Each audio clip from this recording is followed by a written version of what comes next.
Halo anak-anak, hari ini Tante Tina mau ajak kalian untuk belajar tentang senjata Daud dan senjata Goliat. Kita sama-sama berdoa bahwa dengan belajar lebih banyak tentang benda-benda ini, kita akan semakin memahami ajaran Alkitab dan lebih dari itu, kita bisa lebih percaya pada kuasa Tuhan yang besar. Daud mengalahkan Goliat dengan sebuah ketapel atau dalam bahasa Alkitab disebut umban. Nah, bentuknya kira-kira seperti gambar yang di sebelah kiri, berupa kantong kecil dari kulit hewan dan diikat pada 2 tali panjang yang dipegang si pengumban. Agak beda dengan ketapel zaman sekarang seperti di gambar sebelah kanan, tetapi mereka sama-sama berfungsi untuk membidik sasaran. Meski Daud memakainya saat menjadi gembala, sebenarnya ketapel atau umban juga merupakan salah satu senjata militer saat itu. Batu yang diumbankan dapat menembus bagian tubuh lawan yang tidak terlindungi masuk ke tubuh seperti peluru. Jikapun tidak masuk, batu ini bisa menumbuk tubuh lawan dengan keras dan menimbulkan luka dalam yang fatal. Dalam peperangan zaman dulu, prajurit yang memakai ketapel atau umban banyak melumpuhkan lawan. Seorang penulis Romawi mencatat bahwa musuh yang memakai baju sirah dari kulit bahkan lebih berisiko kena umban daripada kena panah. Itu sebabnya ada satu buku medis kuno yang sampai menuliskan bagaimana cara mengeluarkan batu umban dari tubuh seorang prajurit. Ini senjata yang cukup mematikan. Juga, dalam penggalian arkeologi yang dilakukan di Israel, orang banyak menemukan ketapel, khususnya di daerah yang dulu ditinggali oleh suku Benyamin.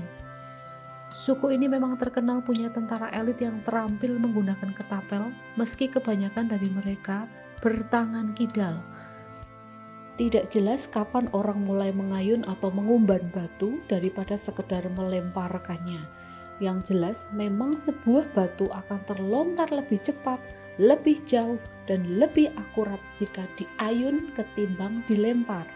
Dan para pengumban batu telah menemukan bahwa bentuk batu yang paling efektif adalah yang bentuknya bulat licin, seperti yang dipakai oleh Daud. Itu sebabnya sangat mungkin batu yang bulat licin seperti ini tidak terbentuk secara alami, tapi sengaja dibentuk oleh manusia untuk dijadikan umban. 1 Samuel 17 ayat 40 berkata, lalu Daud mengambil tongkatnya di tangannya, dipilihnya dari dasar sungai 5 batu yang licin, dan ditaruhnya dalam kantung gembala yang dibawanya, yakni tempat batu-batu, sedang umbannya dipegangnya di tangannya. Demikianlah ia mendekati orang Filistin itu. Seorang pengumban atau seorang yang memakai ketapel sama efektifnya dengan seorang pemanah. Sebab kecepatan sebuah umban hampir sama dengan kecepatan peluru dari senapan Magnum kaliber 44 seperti gambar di atas. Kecepatan sebuah umban bisa mencapai 97 km per jam dan bisa terlontar hingga sejauh 400 meter. Selain ketapel atau umban, inilah senjata kedua Daud, yaitu tongkat gembala. Mengapa Daud membawa senjata-senjata seperti ini? Karena dia seorang gembala. Dia belum terlatih memakai senjata para prajurit seperti pedang, tombak, perisai, dan sebagainya, karena memang dia bukan seorang prajurit saat itu. Dan inilah yang biasa dia pakai, umban dan tongkat. Daud memakai tongkatnya untuk menggiring domba ke sumber air dan padang rumput. Dia menarik domba yang nyaris jatuh ke jurang dengan tongkatnya. Dan baik umban maupun tongkat, keduanya dia pakai untuk bertahan dan melindungi domba-domba dari serangan binatang buas. Kita sudah melihat senjata-senjata Daud yang hanya 2 macam. Nah, sekarang apa yang dimiliki oleh Goliat, si lawan Daud? Yang ditakuti orang dari Goliat adalah 1. Ukuran tubuh, 2. Kekuatan fisik, 3. Pengalamannya sebagai tentara Filistin, Dan keempat adalah senjata-senjatanya yang mumpuni. Dilihat dari ukuran tubuhnya, inilah perbandingan tubuh Goliat dengan orang kebanyakan. Jika biasanya pria dewasa tingginya rata-rata adalah 180 cm, tinggi Goliat masih jauh melebihi itu, yaitu 297 cm. Kalau orang dewasa berdiri sejajar dengan Goliat, maka kira-kira tingginya hanya setinggi perut Goliat saja. Untuk maju berperang, Goliat selalu memakai baju sirah dan penutup kepala yang terbuat dari tembaga. Baju sirah ini saja paling sedikit beratnya adalah 35,4 kg. Dan selain itu, dia masih pula ditemani oleh seorang pembawa perisai yang berdiri di depannya.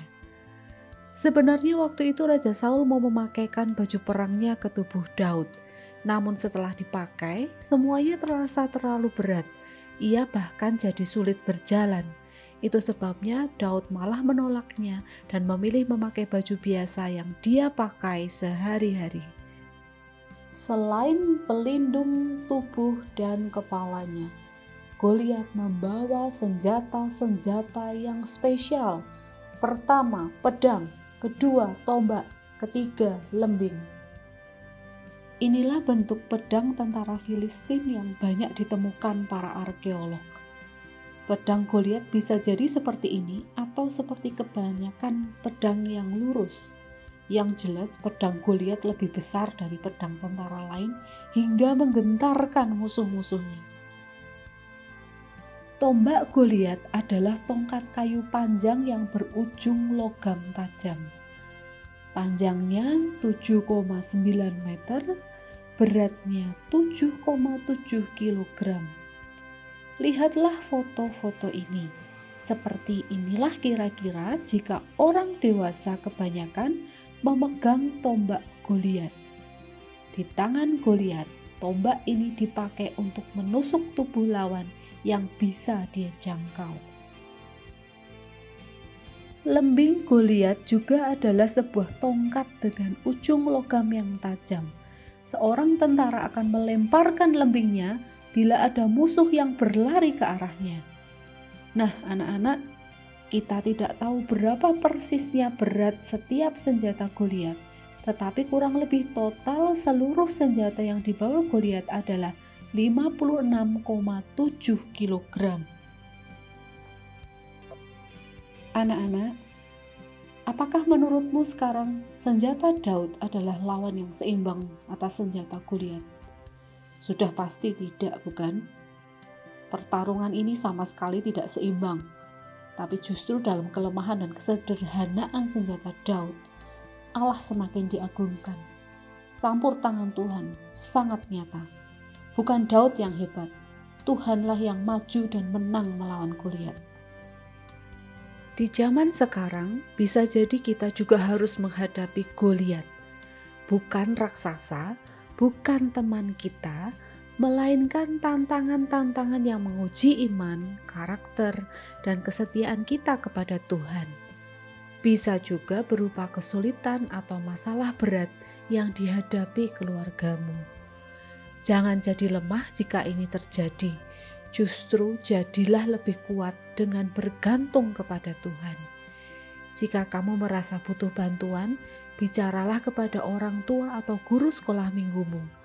Minta mereka mendukungmu dalam doa agar iman dan tindakanmu membuatmu menang bersama Tuhan. Tuhan Yesus memberkati.